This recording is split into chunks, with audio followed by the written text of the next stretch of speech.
اللہ الرحمن الرحیم۔ السلام علیکم ورحمۃ اللہ وبرکاتہ۔ طب نبوی کے پروگرام میں ہمارا آج کا ٹاپک ہے نظر بد کے علاج کے بارے میں نبی صلی اللہ علیہ وآلہ وسلم کی ہدایات۔ جیسا کہ آپ جانتے ہیں کہ رسول اللہ صلی اللہ علیہ وآلہ وسلم نے نہ صرف جسمانی بیماریوں کے علاج ہمیں بتلائے ہیں بلکہ بیمار کی طبیعت، اس کے مزاج، اس کی خواہشات کا احترام اور بیمار کے ساتھ اچھے طریقے سے پیش آنے کے متعلق بھی ہدایات ہمیں ملتی ہیں۔ آج ہم جس ٹاپک پہ بات کرنے جا رہے ہیں، میڈیکل سائنس اس بارے میں بالکل خاموش نظر آتی ہے، کیونکہ نظر بد ایک ایسی بیماری ہے جس کا مادی طور پر کوئی محسوس نہیں ہوتا، نہ کسی ٹیسٹ رپورٹ میں اس کے بارے میں کچھ پتا چلتا ہے اور نہ ہی کسی قسم کے مریض کے اندر کوئی مادی تبدیلیاں ضروری ہیں کہ نظر آئیں، جیسے ضروری نہیں کہ بخار ہو یا جسم جو ہے وہ کسی طور پر متاثر نظر آتا ہو، لیکن مریض خود اپنے آپ کو بیمار محسوس کرتا ہے۔ یہ نظر بد کیا چیز ہے اور اس کے بارے میں نبی صلی اللہ علیہ وآلہ وسلم نے ہماری کس طرح سے رہنمائی فرمائی ہے، اور آپ صلی اللہ علیہ وآلہ وسلم نظر بد کے بارے میں کیا حکم فرماتے ہیں، آیا اس کا علاج بھی ہے یا نہیں، یہ بھی دیکھنا ہوگا، اور اگر اس کا علاج ہے تو وہ کیا علاج ہے، کیا رسول اللہ صلی اللہ علیہ وآلہ وسلم کے طریقے کے علاوہ بھی کوئی علاج ہے اس کا،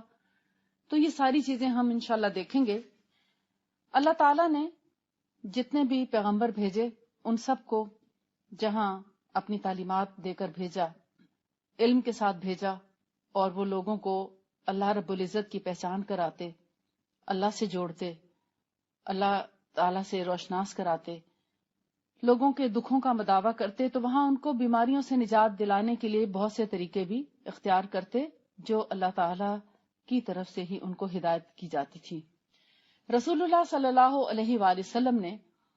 جہاں مختلف بیماریوں کے علاج کے لیے، جسمانی بیماریوں کے علاج کے لیے طریقے اور ان کی ہدایات دی ہیں، وہاں پر روحانی بیماریوں کے سلسلے میں بھی طب نبوی میں ایک بہت بڑا چیپٹر ہے اس بارے میں کہ روحانی بیماریاں کیا ہوتی ہیں اور ان کا تعلق کس چیز سے ہوتا ہے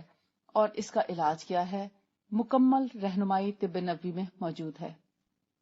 رسول اللہ صلی اللہ علیہ وآلہ وسلم نے روحانی بیماریوں کے علاج کے سلسلے میں ہمیں بہت سی رہنمائی فرمائی ہے، جس کا تعلق قرآن سے بھی ہے، یعنی قرآن پاک سے کچھ ایسی چیزیں ہیں، کچھ آیات، کچھ صورتیں جو روحانی بیماریوں کے علاج میں پڑھی جاتی ہیں، پھر دم ہیں جو اللہ کے رسول صلی اللہ علیہ وآلہ وسلم خود بھی کیا کرتے تھے اور ہمیں بھی اس کی تلقین کی کہ ہم اس دم کے سہارے سے ایسی بیماریوں کا علاج کر سکیں۔ اور روحانی بیماری دراصل وہ ہے جس کا مادی طور پر کوئی اثر محسوس نہ ہوتا ہو، لیکن مریض جو ہے وہ دن بدن اس کی حالت خراب ہوتی چلی جائے۔ اس میں نمبر 1 نظر بد ہے، جس کے بارے میں صحیح مسلم میں ہے، حضرت عبداللہ بن عباس رضی اللہ تعالیٰ عنہ سے روایت ہے کہ آپ نے فرمایا، حضرت ابن عباس کہتے ہیں کہ رسول اللہ صلی اللہ علیہ وآلہ وسلم نے فرمایا، نظر لگنا برحق ہے، اگر کوئی چیز تقدیر کو کاٹ سکتی تو نظر بد کاٹتی۔ یعنی گویا نظر بد ایک ایسی بیماری ہے جو ایک انسان کے دوسرے انسان کو دیکھنے اور اس دیکھنے کے اندر کچھ ایسے محسوسات ہیں، کچھ ایسے ایلیمنٹس ہیں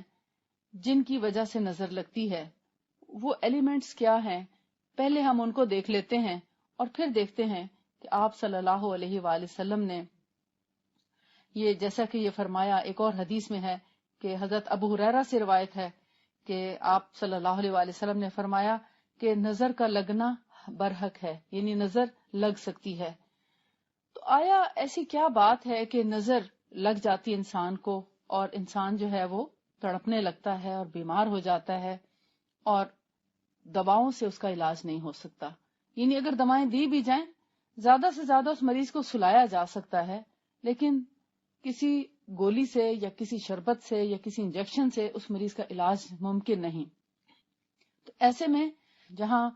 ہمیں انبیاء علیہم السلام جو ہے ان کے بارے میں پتہ چلتا ہے کہ وہ بھی ایسی بیماریوں کا علاج کیا کرتے تھے. نظر بد کے علاوہ جادو، سحر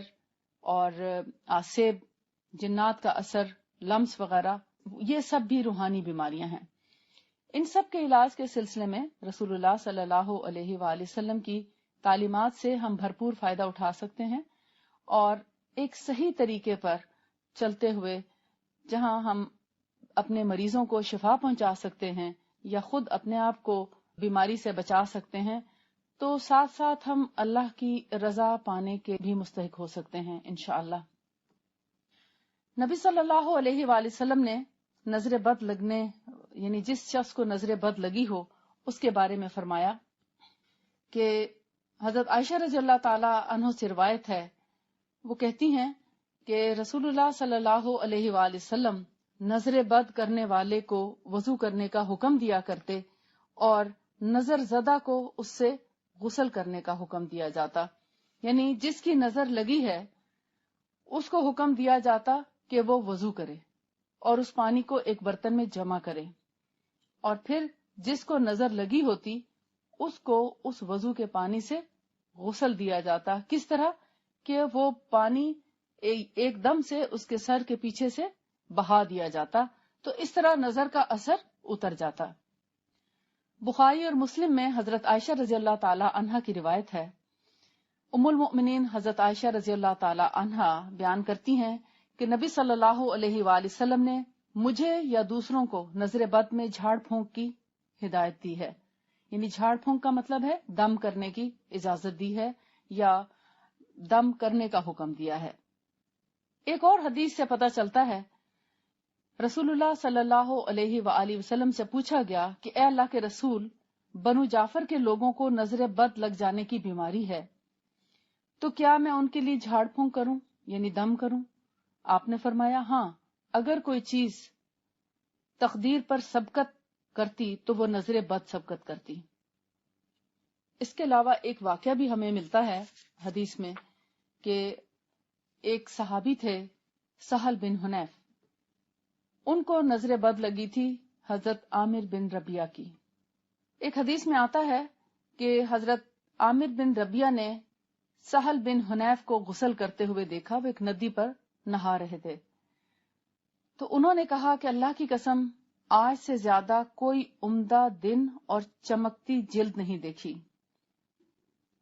ان کا یہ کہنا تھا کہ اتنے میں سہل بن حنیف تڑپنے لگے اور حضرت عامر کے پاس رسول اللہ صلی اللہ علیہ وآلہ وسلم تشریف لائے اور یہ دیکھ کر ان پر ناراض ہوئے اور فرمایا، کس بنیاد پر تم میں سے کوئی اپنے بھائی کی جان لے لیتا ہے؟ تم کو برکت نہ دی جائے، اسے غسل دو. چنانچہ حضرت عامر نے اپنے چہرے، دونوں ہاتھ، دونوں کوہنیاں، دونوں گھٹنے اور پیر کے اطراف اور شرمگاہ کو ایک پیالے میں پانی یعنی اس وضو کر کے سب چیزیں دھو کے اپنے وضو کر کے وہ سارا پانی جمع کیا اور اس پانی کو